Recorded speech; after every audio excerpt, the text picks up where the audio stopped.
नगर में और ज़िले में बहुत तेज़ी से धर्मांतर का खेल चल रहा है।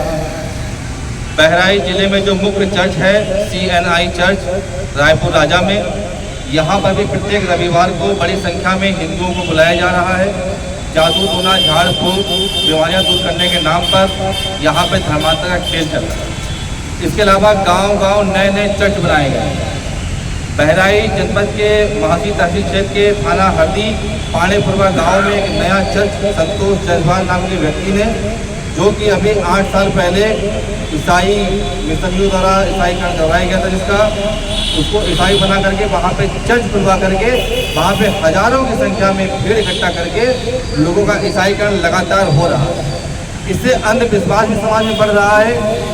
हमारा देश कबीलों वाले युग में पहुंच जाएगा और ऐसे ही अंधविश्वास बढ़ता रहा और ईसाईकरण इसी प्रकार से होता रहा तो ये देश गृह युद्ध जैसी स्थिति में भी पहुंच सकता है। जिस प्रकार से मणिपुर चल रहा है, मणिपुर में बहुत बड़ी तादाद में कुकी समुदाय के लोगों का धर्मांतर हुआ, जिसके तहत वहाँ पे करीब 45% जनसंख्या पूरे मणिपुर की ईसाई बन चुकी है और आज सब आपस में वहाँ पे लड़ रहे हैं। 3 साल से हमारा मणिपुर चल रहा है और यदि धर्मांतर को नहीं रोका गया तो आने वाले समय में कई अन्य राज्यों की भी सारी स्थिति पैदा हो सकती है। इसलिए ईसाईकरण रुके, इसलिए हम लोग यहाँ पर इकट्ठा हुए हैं। गौतम खट्टर ने सेंट जेवियर्स की बात करी कि उन्होंने ईसाईकरण फैलाया था, उन्होंने धर्मांतर फैलाया था, तो गौतम खट्टर को गोवा पुलिस ने गिरफ्तार कर लिया। जबकि ये बिल्कुल ऐतिहासिक है कि सेंट जेवियर्स, जिसका जन्म स्पेन में हुआ, जिसकी मृत्यु चीन में हुई, जो सन 1546 में भारत में आया, उसने बड़ी संख्या में यहाँ पे मंदिरों को तोड़वाया, बड़ी संख्या में यहाँ पर हिंदुओं को ईसाई बनाया और बड़ी संख्या में यहाँ पर हिंदुओं पे अत्याचार किए ईसाई बनाने हेतु, जो कि हमारा गोवा क्षेत्र है, जो कि पुर्तगालियों के कब्जे में था, इसलिए वहाँ पे वो ऐसा कार्य कर सका। तो उसका सत्य उजागर किया, जो कि ऐतिहासिक है। इसलिए उनको जेल में डाल दिया गया गोवा पुलिस के द्वारा।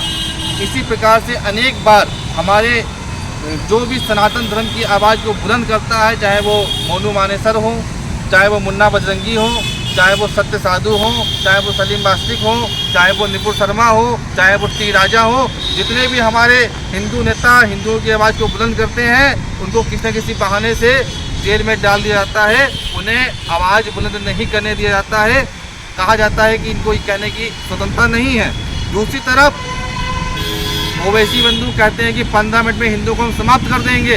वो आज तक जेल नहीं जाते हैं, आज भी वो विधायक बने बैठे हुए हैं। ऐसे जाने कितने ही लोग हैं जो ब्राह्मण को गाली देते हैं, सनातन धर्म को कोरोना बताते हैं, डेंगू और मलेरिया बताते हैं। इस प्रकार से लोगों पे कोई कार्रवाई नहीं होती है, पे सब अपने पदों पे बने रहते हैं।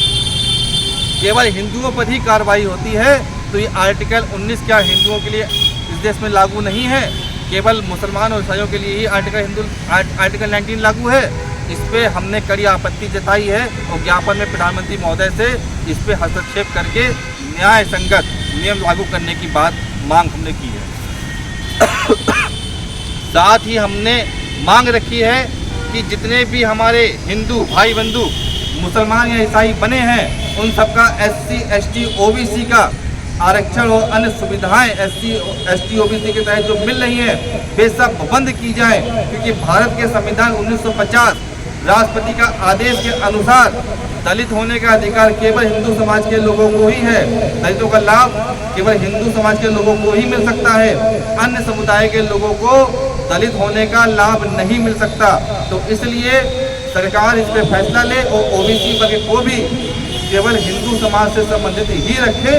जो विदेशी संस्कृति है, मुस्लिम और ईसाई, उन्हें इस तरह के लाभ से वंचित किया जाए, ये हमारी सशक्त मांग है। और एक मांग हमारी है कि जितने भी भारत में शिक्षण संस्थानें हैं, उन सबका नाम भारतीय संस्कृति के अनुसार, भारतीय भाषा के अनुसार और भारतीय संतों के नाम पर ही होना चाहिए। ये विदेशी संतों के नाम पर और विदेशी नामकरण से हमारे शिक्षण संस्थानें ना चलें, केवल भारतीयों के नाम से ही संस्थानें चले।